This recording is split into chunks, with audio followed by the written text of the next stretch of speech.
Welcome to another episode of Passive Income Doctor. Today we welcome Dr. Urszula Carr, who is a doctor based in Sydney and also runs some coaching in regards to burnout and other areas. Welcome to the show. Thank you for inviting me. Pleasure to be here.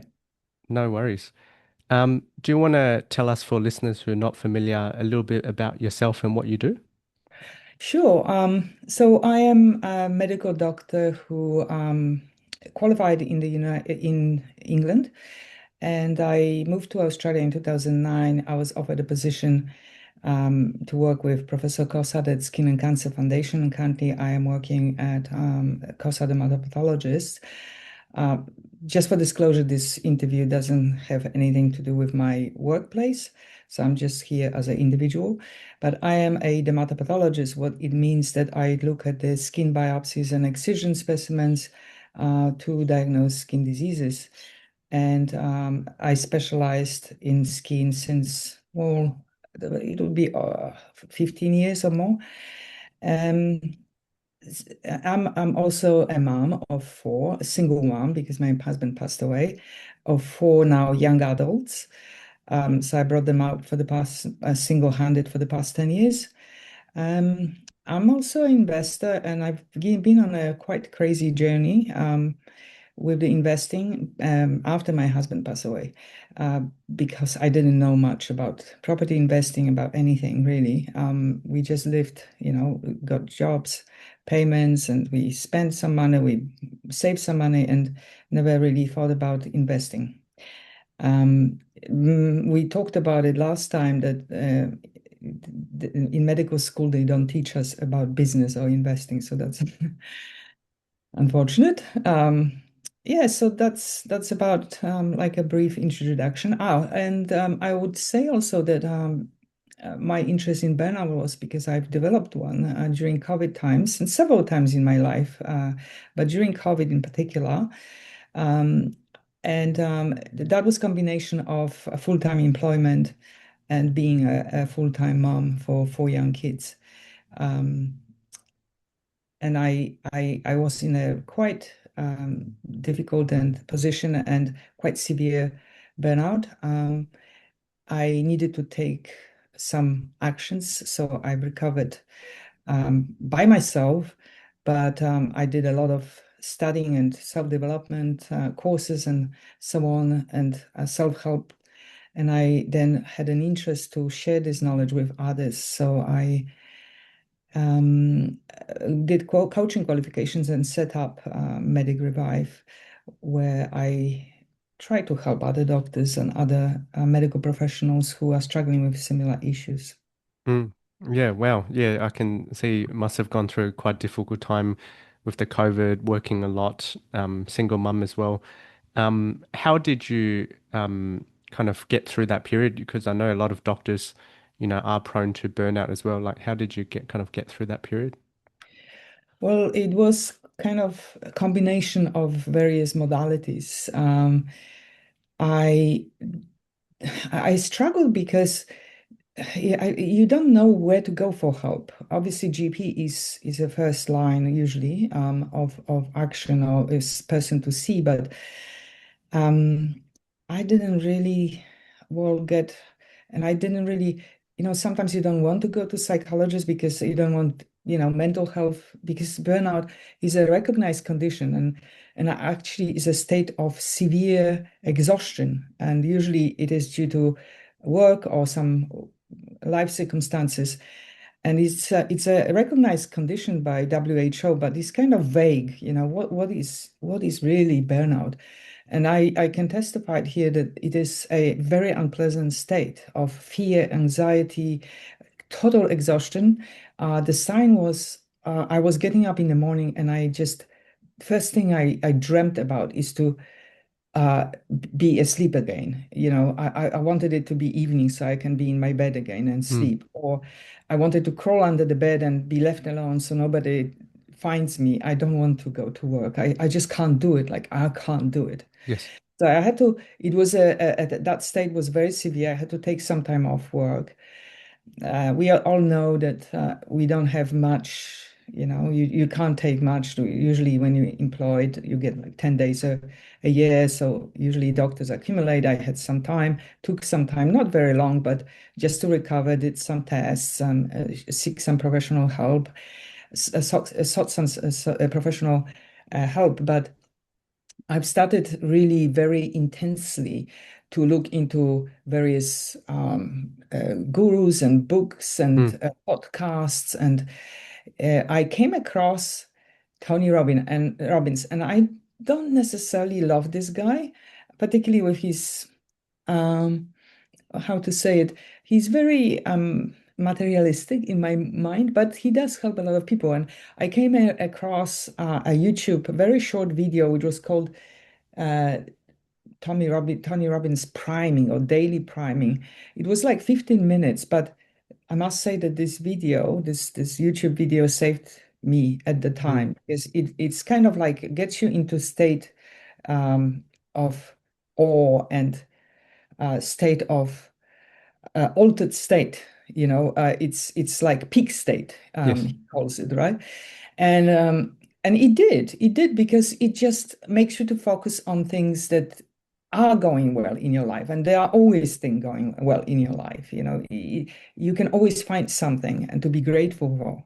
And that really practice. Then I modified this practice, and I did it by myself without Tony Robbins talking to me. But I followed this protocol for a while. While I also meditate, and I dropped meditation for a long time, but I started meditating again, and that really helped me. And meditating meaning, many people kind of reject meditation because they think that you're sitting on in this position, and it's time consuming, it's hard, but it isn't. I would say that 5 minutes of staying still and letting go of anything is better than nothing, just particularly before work. Mm, So I started, developing my toolbox of things that I do to get myself into the getting focused on what is well in my life and how do I live my day and planning my day ahead. And then rituals in the evening that I write a little journal. And I really do it in a way because I don't have much time. So I don't spend hours and hours mm, meditating, writing or whatever. It is short, but there are short practices that really, over the years, because it's not a fast process, but helped me to not only recover from burnout fully. My job situation didn't change. I still work, well, since last year I work 4 days, but for a long time I still was working 5 days a week to provide for my family. And the workload did not change, but my attitude towards mm, work, I started feeling more gratefulness, look at it as something that provides for me and for my family, and I can do something good for the patients. And with that feeling, I would be going to work, and which is very important. And I would be taking, but what happened for a long time was that I would get myself in that state, positive thinking, happy, going to work, and then, everything just I was like deflating balloon because, I was getting more and more wind up and anxious and because of the workload. And by the day of the day, I would be driving to home, and I would be very short-tempered with my kids, yelling at them, and that was mainly my focus to get out of the burnout, to be a better person, better mom, and also help myself be a better doctor, mm, uh, be a better human being. And I really believe that what I've done, I was in pieces and I put myself together to become somebody else. mm, It was still me, but my kids noticed, and they said, "Mom, you've done so much work. You've changed so much." That was the best compliment I ever had. mm. Yeah. I've Well, tried to, yeah, yeah, I was going to say, yeah, well done for kind of, putting in that work. And I think it's also a reminder for myself as well. Yeah, kind of, even though go through challenges, you want to practice gratitude, as you said, look for any positive and yeah, when things are not going well, there's always other people that are going through tougher times. And yeah, there's always a silver lining. yes. And So what I've changed in my practice was that in the during the day I take regular breaks, and they are just only 1 2 minute breaks. That also coincidentally I developed neck pain because as a histopathologist I look at the microscope for long hours every day, and that wasn't helpful. But I've started doing so that contributed to my burnout and the feeling of emotional Mm, and physical drainage, physically being physically drained and emotionally exhausted. But with those kind of short breaks, I do have a better maybe setup because I don't see the patient. I don't see patients. I diagnose their diseases. So, I've got an office and I can take a short break. And but what I did on those break, I've started doing some movements. It's extremely important how much the movement, like standing up and doing few if you have an opportunity, of course, you can't do it in front of your patient, but just between even the patients, do few. The research shows that after sitting an hour, if you do 10 squats, you offset that time of damage that you did to yourself and to your body by sitting and not moving. mm, And I've been doing a lot of stretching and still do. And even I don't do Tai Chi as I don't train, I don't go to courses, but I follow some people on YouTube and I've got my repertoire, my toolbox there, and I repeat those stretchings and taking like short moment also to maybe go outside or just look at the window, mm, breathe for a little bit. I have specific breathing techniques that really calm me down. It is all about vagus nerve regulation. And then I was able to, finish work, everything completed, and I'm be going driving back home in silence for at least 10, 15 minutes, just silence, because I'm too exhausted to listen to anything. I like to listen to podcasts and books and things when I'm driving, but on the way back from work, I just want to be silent to actually have my body to reset. And I just drive and observe the cars and then maybe put some gentle music on. mm, And I was coming home totally reset in my mind and be able to, interact with my family in a kind, appropriate, compassionate and happy way. mm, Of course, I won't say that we don't have arguments. I went through four puberties and and teenage years very shortly spaced after each other, and that is a challenge as well. And everybody who has kids in that age group, I would agree with me. But we can deal with it. We can talk about it. We can, it's more calm and more discussion based and talking about things rather than shouting and screaming and, arguing. mm. So, yeah. I just want to backtrack a bit. How would you define burnout, or is there like a official definition? Or Well, it's thought to be a state of exhaustion, mental and physical exhaustion. And as I said, usually caused by some work or professional activities, or for example, circumstances of life like caring for, yeah, prolonged, chronic, long time caring for somebody. okay. It could be, yeah, caring for kids Mm, by yourself, or caring for elderly person or somebody sick in a mm, family. And around the COVID time, roughly about 50 to even some sources quote 70% of Australian healthcare professionals, that combining, doctors, nurses, and all the medical professions, experience burnout, moderate mm, to severe. Because light burnout is not uncommon. Okay, we all feel like tired and drained maybe by the end of the week, and that's why we're looking for the weekend to reset, to recharge our batteries. But prolonged, and that's due to prolonged stress, okay. and that would be because of too many patients or too much work, or extremely stressful circumstances at work, people working, in ER, the accident emergency setting, or the surgeons, and every single line of our profession, regardless on specialty, has potentially potential to cause burnout. Yeah. And for example, for pathologists, for histopathologists, is that decision fatigue also, because you are looking, I'm looking at the microscope, and every case I need to make a diagnosis. And most of the diagnoses are easy, particularly with the experience. But there's always a possibility that you miss something that, like I, in my work line, I'm always aware acutely about melanoma and melanocytic lesion. Even if I look at BCC or SCC, I always have it in mind is that severely damaged skin, and there may be some desmoplastic melanoma or lentigo maligna lurking. So it's this always that in back Mm, of my mind. So it's a focus that you have to have, and refreshed every case you do, yeah, and that leads to mental exhaustion because we yeah, don't have the capacity for that focus for such a long hours. yeah. So it sounds like intense focus and Yeah. having to make so many decisions, and you feel the weight of the decisions, isn't it? Yes, that's right. Yeah. And that would lead me to my question, like, is it kind of doctors and healthcare workers more prone to burnout? I'm not sure that that's the case, but because burnout is very common in all high achievers, Okay. in executive setting as well.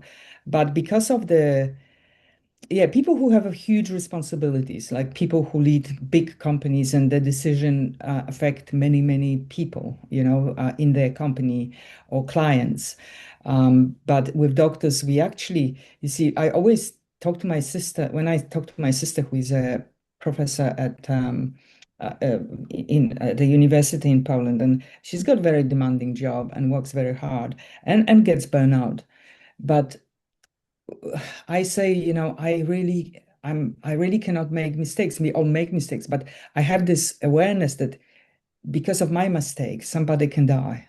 And that's that's the, like a pilot, for example, Yeah. if they make the mistake, the whole plane may drop down, and people may die. And with our profession is that the responsibility that we can make somebody sicker or misinterpret, misdiagnose, and make somebody to receive a wrong treatment, mm, or even die, or Okay. make, so that's a huge responsibility. Mm. Yeah, definitely. I think through periods of time, even myself, I think when I was working many, many hours, full-time GP registrar, exams, maybe some locum work here and there just to help pay the bills. That was a period where it was quite tough. But then, yeah, now kind of on the other side, can control the hours a little bit better. As you said, having a toolbox, it might be gentle exercise, it might be some breathing techniques, and it sounds like in your toolbox, you've got a variety, right? Like got maybe time with family, but then also maybe some rest and silent periods, as you said, maybe some Tai Chi. Anything else you would say kind of Well, in the you toolbox? know, Is it just kind of a bit of trial and error and see what works for you kind of thing? It is, it is. I've developed my own, what works for me. But what I suggest, you see, about the coaching, I do very little because that's another thing. I've tried to set up my business and work full time. And that also could potentially lead to burnout, but I've recognized it and I've put it on a back burner. Even so, I see some clients, but very few. Mm, It's not a massive, because my focus is really currently my job, my family. And yes, I want to help people. So I work for very, very occasional, people that I choose. And usually is through the word of mouth and somebody I help, sometimes it's a friend, sometimes it's somebody who's recommended. I don't do massive advertising at the moment, but I always like discuss the situation, and I have this kind of method of giving them some tools and try them out, the stuff that I do, and I have quite a large repertoire of various techniques. But I try to like tailor it to the particular person, first talking to them and understanding what the predicament, what the situation is.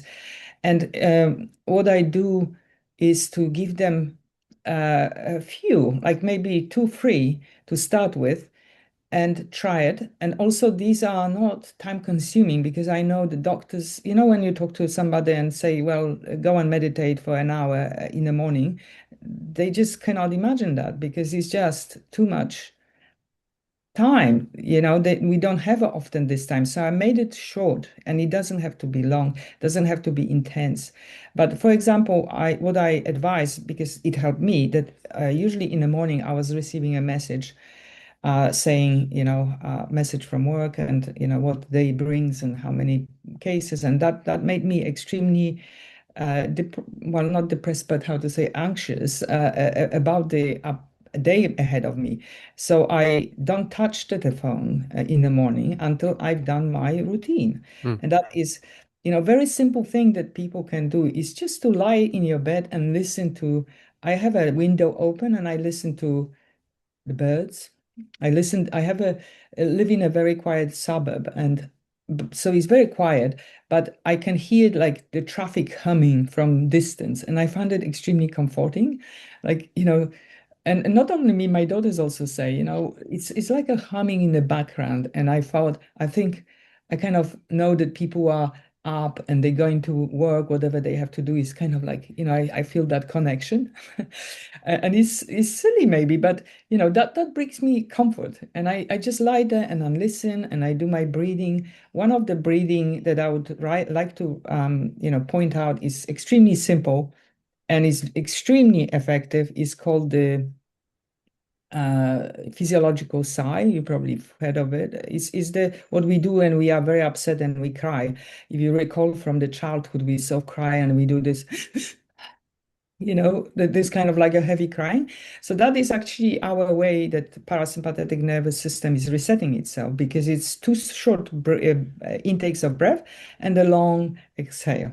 And doing that few times in the morning and when you get stressed out, when you get, when you're coming back from work, just doing like this kind of breathing is extremely effective. mm. So Um, two short yeah, inhales and then a it's just long like exhale. like Okay. like this kind of intense cry, like Okay. okay. And when you are driving, for example, from work, is a good practice to. I do very often. I hum to myself, and that also uh, somehow activates the vagus nerve, the humming, and it needs to be a little bit. So it's best practice when you are on your own, because otherwise it sounds odd. But Mm, this kind of humming, like where the your voice cords are actually activated and moving, that kind of energy movement, it is meant to activate somehow the vagus nerve, and it's just like calming your body. okay. So that's something I do.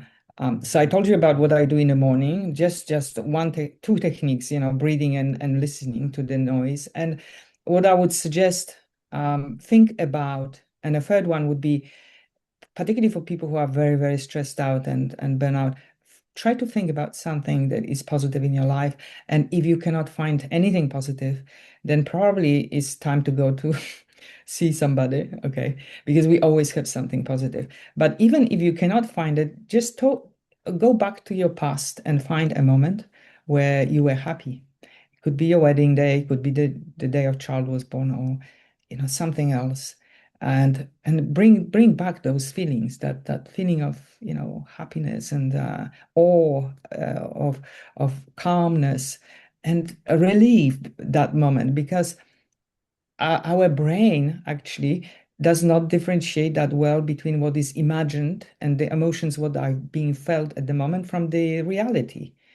um, so you can easily get yourself in a much better state by yourself. It's not really that difficult. And then you can actually start, if you are feeling better, you can start thinking about, your dreams, what you would like to achieve. If the situation is not great, just try to think about something you would love in your life, something that you would love to happen, you would like to create. And that's what I do in my coaching. I try to shift that focus from current predicaments and current feelings into into the focus on what actually you would love to have or experience, and sometimes people don't even know. But I'm in that instance, I'm just saying, so find the feeling, the emotion that you would love to experience. Okay. And then think of something that would bring that emotion to your life. And those kind of very simple techniques we can actually employ to feel much better Yeah. very, very quickly.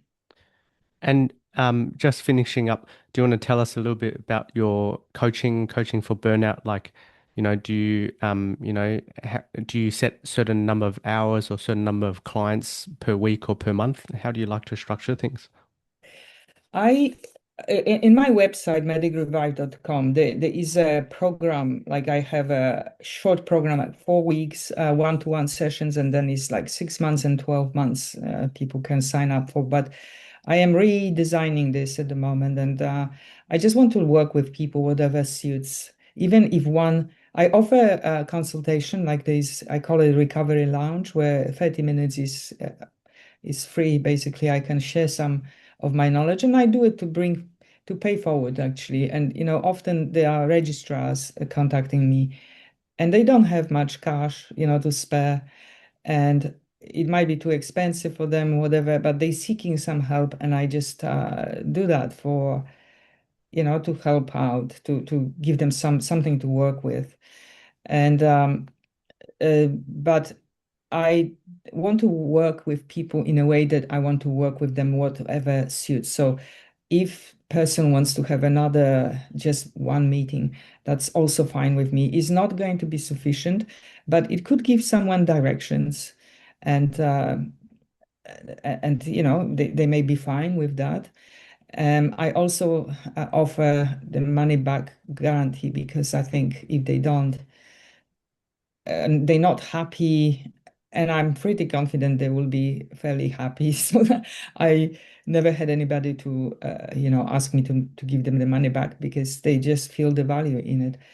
um, and I want, and I am in a process now to rewriting a little bit in my website and my offerings, and I want to be transparent with fees, because most of the fees for coaching in particular are not very, like, they're not being advertised. So you're kind of worried you get into free call, then you'd be pushed, because I had those situations. I spoke to someone and there was such an attack, like vicious attack, pay now, take your card out almost.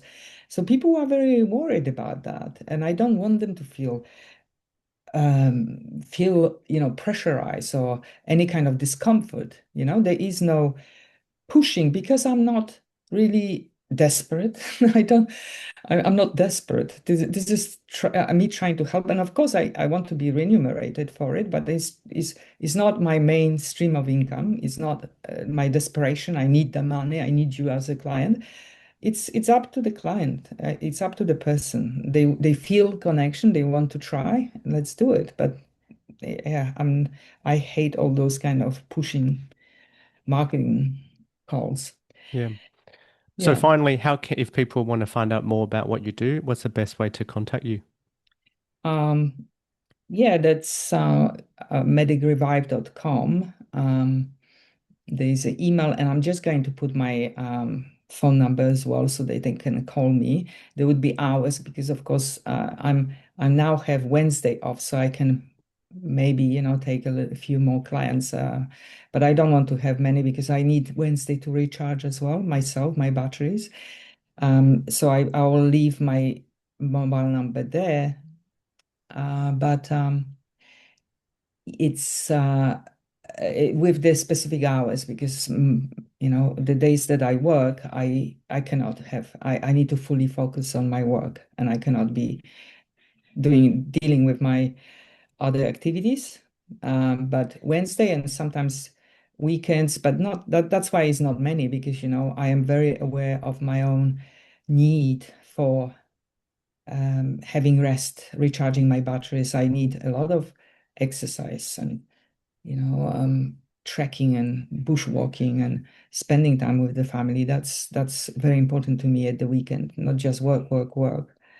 So I'm very privileged. I feel privileged to have at least, weekends off and now Wednesdays off. It's a wonderful time. And that would be something to advise also, for people who feel very overwhelmed to consider maybe that, even half a day if you cannot, because there are different circumstances, but even half a day. Sometimes people do one day in 2 weeks, fortnight, a day off just to have that extra day. Because many of us have families and the weekend goes by, serving the family, spending time with kids, and you just find out that you are going back to work and you just don't have that energy restored. So that's very important uh, to me. Perfect. Thank you, Ursula, for coming onto the show. I think it is a reminder. Obviously, my show is Passive Income Doctor, and obviously we talk about, working hard, turning active income into passive income. But at the same time, we want longevity of our career and our investing as well. It's we need to also look after ourselves so that we are able to continue working and investing as well. So thank you. And for all our listeners, thank you for joining us today. And if you found this helpful, or, maybe someone in your life that is maybe going through a bit of a tough time, maybe send this episode through to them and start a conversation. And Um, could I please just add one thing that people often, this is very important. People often think, particularly now in our, I find that in our um, profession, many doctors and nurses and medical professionals feel like if they're asking for help, they are failing in some ways. And I would like people to get to change their mindset about that because if you think about it, the athletes, okay, the best athletes, they all have coaches. And the coach, what does coach does is not a psychologist, so it doesn't treat the mental health illnesses, but it helps with life direction. And what life coach does actually is to help a person to direct, to change, to make those kind of meaningful changes by guiding them, really, not telling them what to do, but bringing up their own uh, resources and needs and dreams and help them to get on that path, but it's kind of more like a direction and assistance and support rather than telling them what to do and, give them lots of um, exercise and things to do, homework to do. It's not happening because people are often, already too burned out to add any other activities. So it's kind of gentle process. So perfect. that's yeah. Yeah. Thank you for coming onto the show. And to all our listeners, thanks for tuning into another episode of Passive Income Doctor. See you on the next one. All right, so that was part one. And then we'll go, probably we've got about 20 minutes or so. We'll do part two, talk about finances, retirement, and selling. Okay, cool. Mhm. Hello, everyone, and welcome to another episode of Passive Income Doctor. Today, we're joined again by Dr. Ursula, who is a doctor and also runs some coaching as well, in particular for doctors or healthcare professionals that may be undergoing burnout. Welcome again to the show. Thank you again for inviting me. No Pleasure, worries. as always. And today, we're going to be talking a little bit about finances, retirement, and also your personal journey. I know recently you were talking about, being selling some properties and maybe going more towards kind of shares and ETFs. Do you want to tell us a bit of an update and, what's your goals in terms of finances and retirement? Mm. Yes, sure. So last time we spoke about investment, I had several properties, and since then I sold them all. And the reason being, it's a different stage of my life. And yes, I could keep them to support my retirement, but mm I had debts against my home, my family home, and I started feeling uneasy about it, and I wanted peace of mind. I wanted to be, although my rentals, property, rental property, that was all going very well. Um, I had a ups and downs in my, and I admitted, I I had a very good purchases, but some not so good. And that was, I think I've mentioned, there was a couple of properties I bought in Victoria, in Geelong, and a suburb that was meant to grow. And I did all the right things, all the right things. I When, when engaged. did when did when did you buy in Geelong? Just That was 2022, I think. okay. Uh, Yeah, it's had a few flat years. Yeah. yeah. So that was a uh, no lane actually, and it was predicted to be growing really really well, and it was. So and I was hoping to develop several properties on two. I bought them like side to side, Yes. and then what happened was that after COVID, there was a boom, so the prices went up. So I Construction costs, you mean? Yep. like no, the prices like Oh, the okay. boom after COVID, the house prices went Yes. up like significantly. And I already did, because I did my feasibility and everything was perfect. I had a partner already. I did a lot of activities there. I Yes. employed mentor, and I had a buying agent, Yes. buyer's agent, and everything I did as per textbook, for investing. But there are circumstances, and I didn't predict that the material costs, the lack of uh, tradies, the shortage of tradies, and so on, and the circumstances and landscape change in that particular suburb where there was a lot of developers who went bust in that area. And I sort of started realizing it. So I sold one property with a good profit and doing nothing, zero, absolutely zero to it. And then I thought, oh, I keep this property and I still, put a couple of townhouses in there. And that was a wrong decision because I should have sold this all. But the prices went down and the house was old and I was like losing money. So you have to make the decision. Are you happy to? And I wasn't happy because sometimes, I didn't do it immediately, but I waited, but the situation wasn't improving. And I knew, you see, like if I was your age, it would be a different strategy. I would be keeping it for 20 years. So few dry years don't matter, I'll do it later. But I knew that I didn't have that much time. So, everything that was draining my account, I decided to sell. So I did sell. So overall, I didn't lose, but it was kind of even, breaking even. One good, one not so good. So one you sold at a profit, and then the other kind of maybe break even. When you Like say that, overall, it was probably loss on the other okay, one, but overall the yes, whole purchase was breaking even. But yeah. you know, um, I was yeah. just wondering for our listeners, this one that lost money, was it because Because the some prices of properties went down very okay, fast. yep, And I bought the properties to develop, but the scenery, the circumstances were not good for development. So yeah. I was like holding this property, but Was it a it very wasn't old my, house and a lot yeah, of it was maintenance? a lot of maintenance. Yeah. Things were starting breaking and tenants were not cooperating particularly.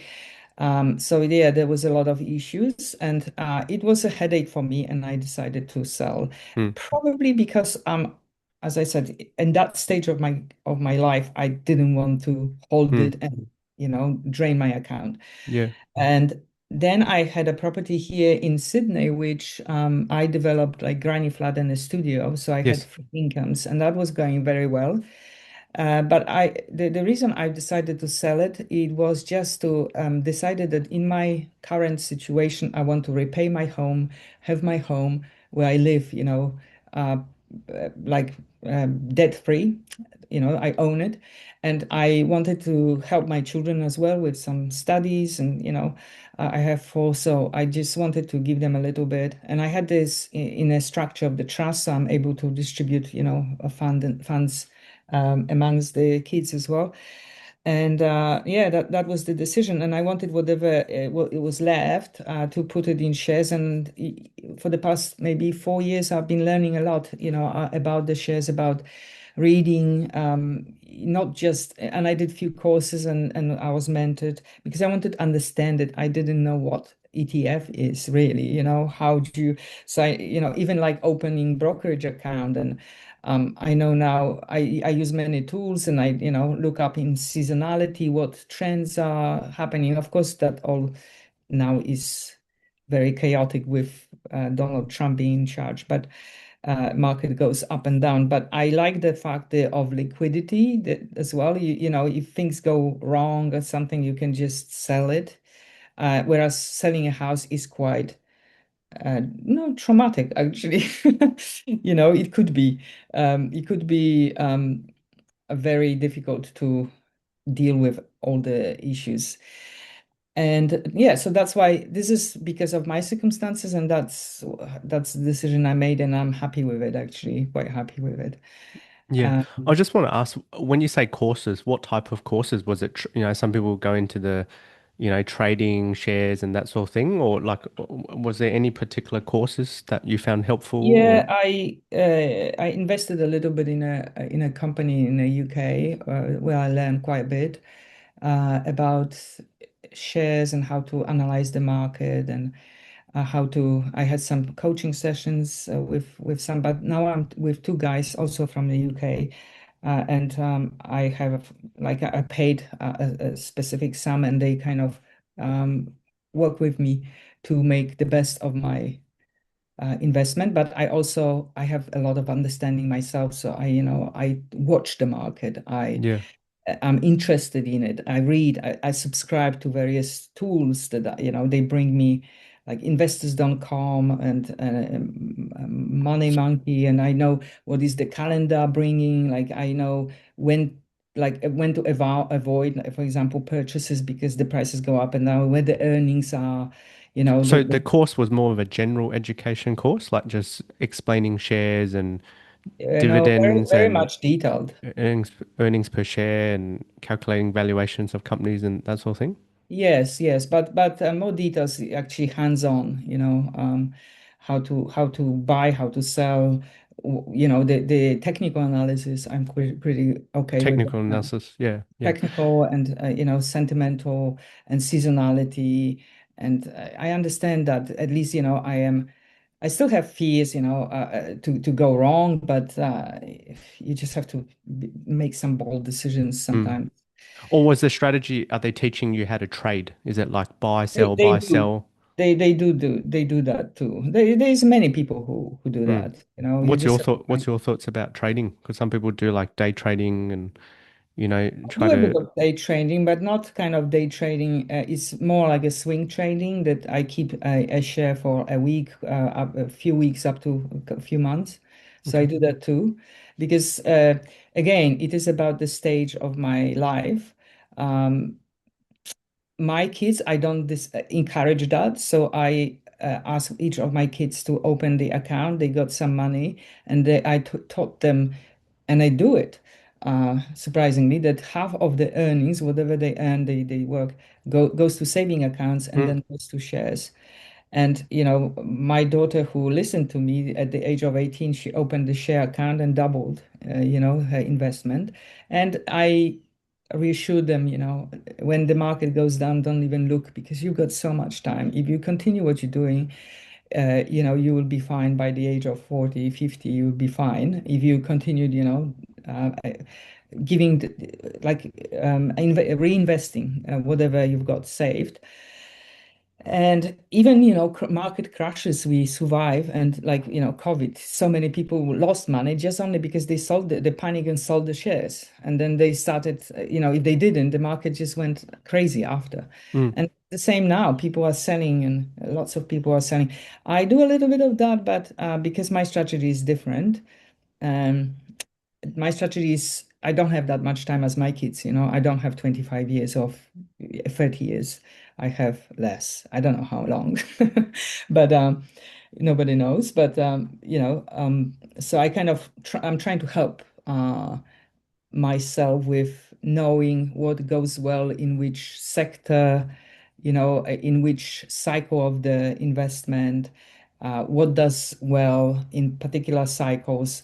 And I don't risk in new startups. I'm not comfortable with that. And that's probably where the most money lies when you are bold enough to invest and research well and do the startup company.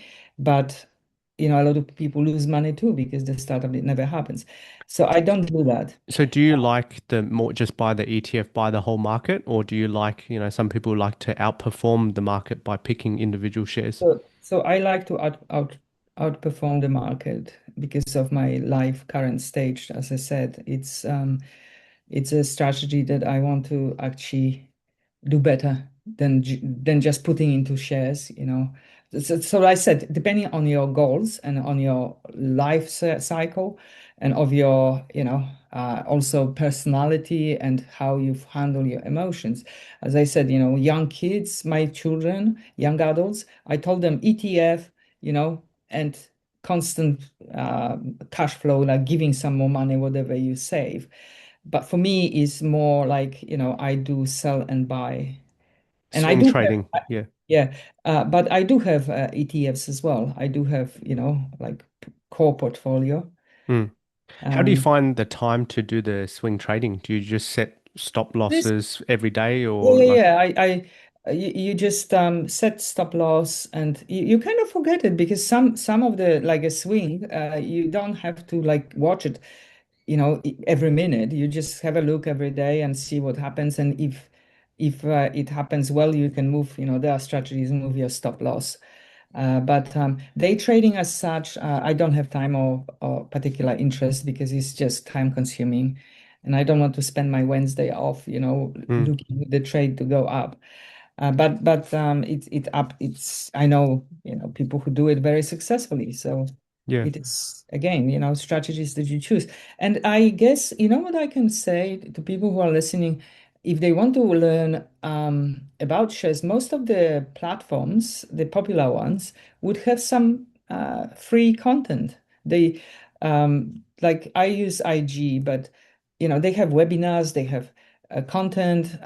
There is many other companies that you can actually watch. They have YouTube videos. They can teach the basics of it, and they're very good at what they do. Mm. Um, When did you start I'm just curious, when did you start the swing trading? about like maybe 3 years ago. Yeah.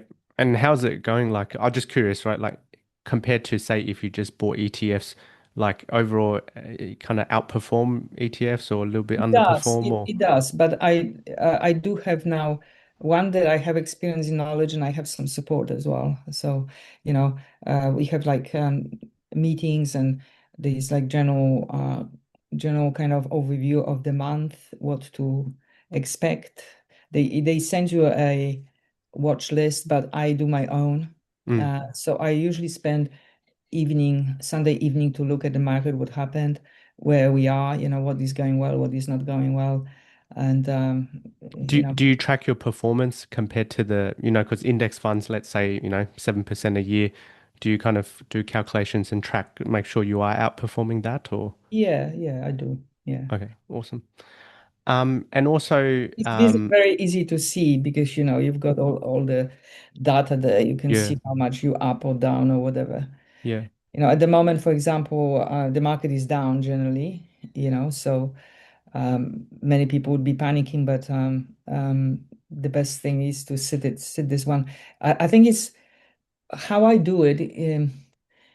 I choose to share, and I know that I am, based on my best knowledge and predictions of the market, technical, sentimental analysis, and everything, that it's supposed to go well. And sometimes it doesn't, that's life. That's why I put stop losses. You only lose what you're prepared to lose. I always, I'm very conservative. I kind of, I'm happy to lose 1% maybe of that's my stop loss. Sometimes even zero half percent. So it's not a huge loss if I lose the trade. But if it goes well, it goes well. It could go well, for a long time. Um, but I tend to, to control my emotions, and that was probably the hardest thing because when things go, bad in the market, you kind of itching to start selling everything. And I've done that in the past, when I started, that I've sold and then market just bounced back in a few days' time because I thought, oh my God, it's a crash, sell everything. And then, a few days later, everything, and I've actually lost money because I bought, you can lose money easily because you sell on the in a panic, and then you have to rebuy buy it again at the higher price, right? So I wouldn't recommend unless somebody is very, very familiar and knows what they're doing and has some support. I wouldn't recommend that doing that. I would recommend like, all the like people who are advisors in that field to particularly for younger people that just to buy ETFs and just keep it and keep adding and sit out the bad times because the market is always going up eventually. Mm. Mm. And it sounds like your adult kids are very switch on. I think you mentioned their savings rate more than 50%. Is that right? Of their No, take home pay? 50%, but to be honest, they don't work much. But that's pretty impressive. I don't know, That it's is pretty stuck in impressive. mine Yeah. because my daughter, who is currently, traveling around Europe, so she was working for a couple of years and studying, and then she put 50% of all her earnings into the saving accounts to save the for the travel, and part of it to go to the shares. And she knows never to touch shares, never to sell them until a retirement, and even then, just live from, because you can buy individual shares, you can also buy shares that gives you dividends. So trying to do that, and that's probably because they still live at home and they have bills, they don't have that, so they can do it. But when they move out, it would be probably less than 50%, and definitely less. But it's hard to save 50%, but some people do it. So if they stick to that, that would be fantastic. Yeah. I'm not saying that they very switched on, but they just got that one advice that I've given and they seem to follow it. Yeah. Very Yeah, good. so I'm very pleased about that. Yeah. And also, a lot of older doctors, they kind of discuss or in two minds about inheritance, right? I guess one train of thought is that, hey, I want them to have a better life than I did, set them up financially, whether it be a, house deposit or whether, pay for their higher education, or things like that. But then the other school of thought is, hey, I don't want to take away their drive or ambition, in terms of I still want them to go work ethic, work hard, and kind of not for them to get so much inheritance. What have your thoughts been, and have you grappled with this? Yeah, of course. So, of course, like every parent, I would love to just give them everything that I've got. But um, the reality is that, yeah, I agree with the thought that they have to learn how to live their lives on their own and independently, and how to be sufficient financially. I when they finish high school, each of them um, went through the process where I stopped the giving them pocket money completely. They still lived at home, some of them, because I've got four. So one lives in moved out and lives in Wollongong where she's studying, but um, they need to go to work, find some work. So that's what happens, and I'm very pleased about that because that taught them, being responsible, turning up to work, having that money, deciding about what to do with the money. And even my youngest, who is now 18, she's just went to work just a couple of hours ago, and in a restaurant, and then she knows that she's got that money because I don't give her money to go out. She loves going out, so she needs to earn that money, and she puts some money away as well for the share account and for the travels that she's planning in the future. So, but in terms of my inheritance, like I would like to leave whatever I've got left, to divide between them. And even now with the sale of the property, because there are obviously tax implications, the capital gains, the property acquired quite a lot of equity since I, built all those additional buildings in there. So I can that can be distributed amongst them, but it's not like I'm giving you so and so, and you just go and have a good time. It is to either they have a choice, invest in shares, or um, saving account, which I wouldn't recommend, but if they worried or they don't want, then that's fine. Or pay for the university loans, so they have a choice, but not it's not happening that they can just go and travel, take it and travel. This is not what the money is for, and they know it. So I think like in a summary, I think as a parent, I think it's very important to um, give kids these directions that they actually gain some independence and they work, even if it's part-time, maybe, a few hours a week or one day, not too much because they need to still focus on studies. That's very important to me and to them, I'm sure, and for every parent as well. But they have that money, they do their own tax returns, they know how to, they start knowing how to live their lives, how to operate. Um, they learn those things. So particularly when they move out, I think my eldest daughter, because of studying in a different city, she's much more switched on because she needs to budget.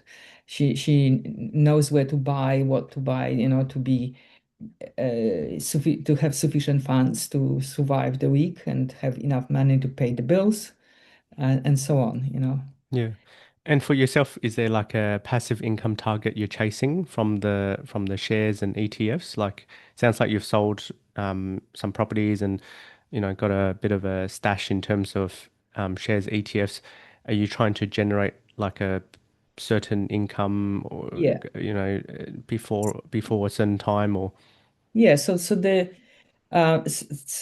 money that I'm investing in shares, some of the portfolio would be for dividends, and I would like to keep it, not sell. This is to stay permanently you know, uh, until I need it, and that would be growing. I would be putting some money. I put some money into superannuation as well, extra. And the swing thing is more like increase my, yeah, just outperform the market.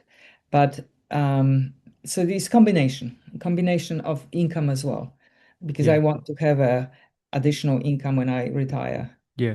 And is completely. there any, like, you don't have to give an exact dollar amount if not comfortable sharing, but are you trying to swing trade to put more money into the dividend paying shares? Like, are you trying to target like whatever you're earning now from your day job? Are you trying to match that or maybe half of your active income in terms of passive income from dividends? Like, do you have a target in mind?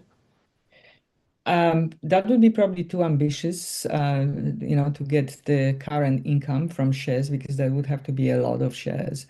But, but I think anything extra would be appreciated, even if I have, extra income to fund I love traveling, to fund my traveling or Yeah. something like that. So I'm not, whatever I earn in shares, I'm not taking it, selling and taking it and spending it. I'm just putting it back.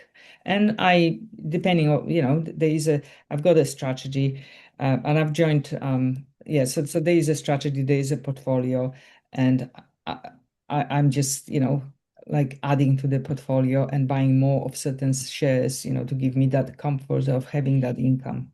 Yeah. So maybe dividend income, the goal is to fund your travels per year kind of thing. Yeah, I mean, travels and anything like, when I just cannot, this concept of retirement is Mm. so alien to me that I cannot imagine a day that I'm suddenly not earning, do you know? Like it's a little bit scary prospect. So I need to have, a certainty that I've got enough in my super and if and I've got, some extras that I don't suffer from lack of money for the things that I love doing. Having said that, um, there were times that I was worried about that all, but I've noticed that, when the kids actually, I'm one of the older parents because parents my age usually have children who have children, and I started family late, so my children are still studying, so I have to support at least, the maintenance, like the main needs of accommodation, food and so on.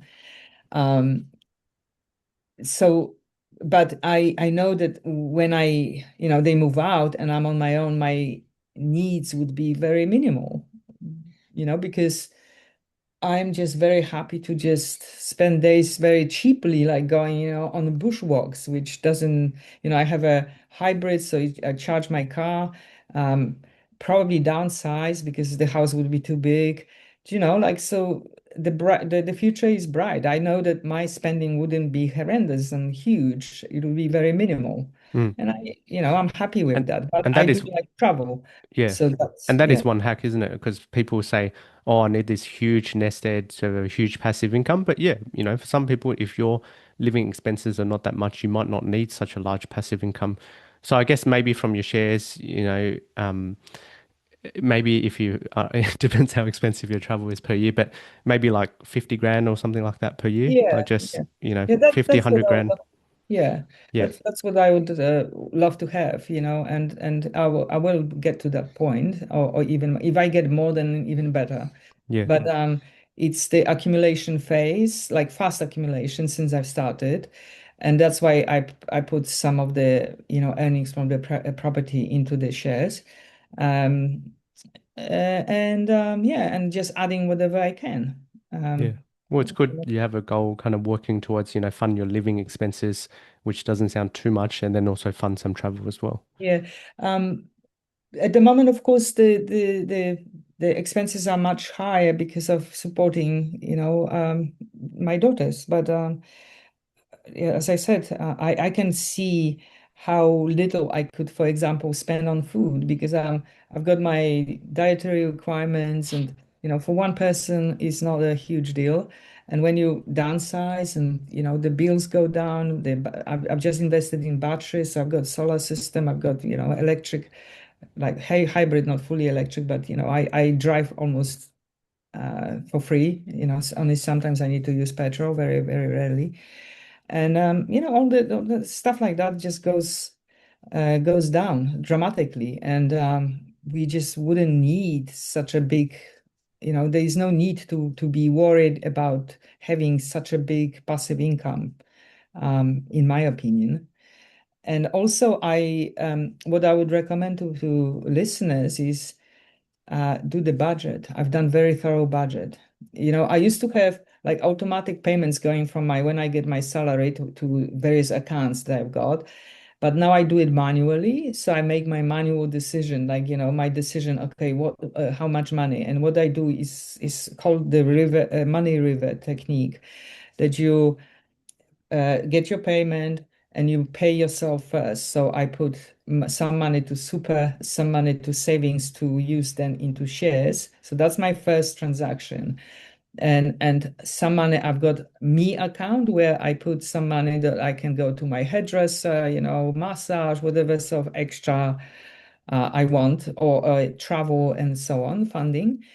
And then goes, the bills, the mortgage, whatever, I need to pay for. Um, and then yeah, and that's how I distribute my kind of funding. So the account that I get money is empty then because everything went to the specific Yeah. reasons there. And I've done it. It takes time, to work out. And what is very beneficial because when you start working it out, you kind of discover things that you're paying for and unnecessarily, like, forgotten subscription, or, I've worked out that I had an audio books subscription that I didn't use as much because I'm listening a lot to podcasts, and so I canceled that. That every little penny adds. And you just kind of more aware. So I put, for example, all my bills on a card like Wise card, where I have to put the money in that card Mm. to actually pay the bills. So I Perfect. know exactly, how much I need to put, Yeah. and how much I'm being charged. And if there's something, you see, I've got like Apple account for the family. So I never knew, like I was so reckless that, they were buying like apps and things and subscription. I never noticed because, you're having so many accounts, I didn't look every day like what is being, but now I have that special account and I see, oh, Apple here, 14, I check. Oh, this is you. Why did you buy it? Yeah. And also teaching responsibilities. If you want something, just ask me and I say yes or no, but you don't buy and without my knowledge and get a subscription that I'm paying for and I didn't don't even know about it. It's just like courtesy as well. Yeah, And they happy, I always say, I'm happy you need some app, you need some subscription, fine, but you pay for it. So that's our agreement. yeah. Well, Hmm. thank you, Ursula, for sharing. I think that's one of the reasons I started the podcast to open up kind of transparency about finances. And it sounds like you've got, some retirement goals in mind, which is very good. And I guess we're out of time, but just I'm curious, one tip. I know, you've sold some properties. Any one or two tips you can share for our listeners in terms of selecting a selling agent? Yeah. So there is actually a company that does the selection for you for free. And I escaped but I think it's I can look it up. But you can Google probably. There's like a buyer's agent. It helps you to buy property and they take commission. There is a selling agent, forgot the name now, but I've used them for previous properties, and they extremely good. They go and do research in an area, find out, the sales of of the particular agents, and they get them through. So they organize the keys, everything. They get them through your property, and then they, talk with them. Uh, they negotiate the commission and then they put the recommendation into, I recommend 1, 2, 3, and you can or you don't have to. And the commission is paid by the agent to those people, not by you. So you don't lose anything. So that's So the completely. selling agent splits their commission with this third party. No, they just pay them some percentage, small percentage. It's not they're not charging huge amount, but it's not the cost to the seller. Okay. So that I've used them. Sorry, I just cannot. It was a house something, and I can't remember because this time I didn't use them, and I didn't use them because I had a situation that my rental agent um, was actually a um, also a they also sell properties, and my property didn't even go on the market because they brought buyers through. So it didn't go in the market. I had several buyers, and I chose the one who offered the most, and it was just sold off the market. But I did my research in the area, and if I was to put the house in the market, I probably wouldn't use that agent. And it's very easy now to research. You can research the agents in the area, the sales. Even use AI for analysis, and you have to be careful also because some people, go with the agent who promises the most. I sell it for a million and a half, and I know from my due diligence Mm, that it's not achievable in this area at this very time. that's a very good They tip. lying to me, okay? So don't believe that because they're not going to do it. They're just telling you to choose them, and then they may be really crap. They may not be that efficient and then very good communicators and so on. But I would go for people who are realistic, and you should know that from your research that this is what I can expect for my house, Mm. and from reviews of how they communicate with you, how they work with you. Because I had a situation in the past that I wanted to go with this particular agent, and I signed a contract, and then he dropped me, and there was like a junior who was doing all the work and Mm. hard to communicate, and I wasn't too happy. So you Yeah, have to be very careful, with selection. yeah. I just wondered then, going through this third party, was the commission less? Was what sort of percentage? What when I was looking when I used the selling agent. Yeah, so you said you Uh, found this third party that introduced selling yeah, agents. so What percentage commission did you have to pay the selling agent? I didn't pay them anything. It's free for the seller. Oh, okay. So Free for the they seller. actually act on the behalf of the seller, me, but they being paid by the agents for being, the agent that is being chosen, they pay them something. I don't know the details, but it's no cost to me. And they doing the analysis, they So you're choose. selling for free. You don't have to pay anything. No, no, no. I mean, choosing the agent is Yeah, for free. yeah, yeah. But how Okay, much did but you the end up paying the commission, selling agent? well, Yeah. commission, I can't remember of my head, but they negotiated the commission Yeah. between those agents, but not only, the decision wasn't just about the commission, but, Yeah. how many sales, how big is Yeah. the network, how many Okay. clients they have, how often they sell, how well they know the area. Yeah. It's all about that. Yeah. So no, no, no, no, no. Of course, the cost is for selling is always a cost. I can't remember off my head how much I paid, but it was a good balance. They Yeah. chose the right person for me. Yeah. I think a Um, lot of selling agents charge on anywhere from 1.5 to 2.5%. yeah, yeah. So I think it was 1.5, but I just can't remember like really on my head. Yeah. Perfect. But yeah, not to choose somebody because they offer lower commission than others, because that also could be misleading.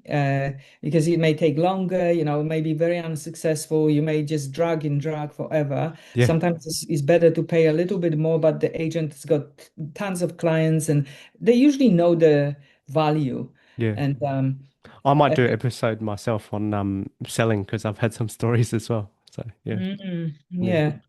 Awesome. So yeah, but the experience with selling can also create, a lot of anxiety and burnout. Just one more tip: you will be pressurized by your selling agent because they want the commission yesterday, and they would be just telling you that is, the best buyer. You really struggle. Stick to your guns. You have some figure in mind. Sometimes you have to, meet them halfway, which I done with my current. Like I sort of set up the higher price, but then, I saw the others were offering less, so I kind of, balanced and well, trying to be realistic. If you are unrealistic expectations, you're not going to sell it well, and you're going to hang out around. And the more you stay in the market, the as it's not good because people see, oh, this house has been on the market for so long. There's something dodgy about it. Yeah. Well, thank you, Ursula, for coming onto the show. I'll drop your contact links in the description below, and I'll see everyone on the next episode.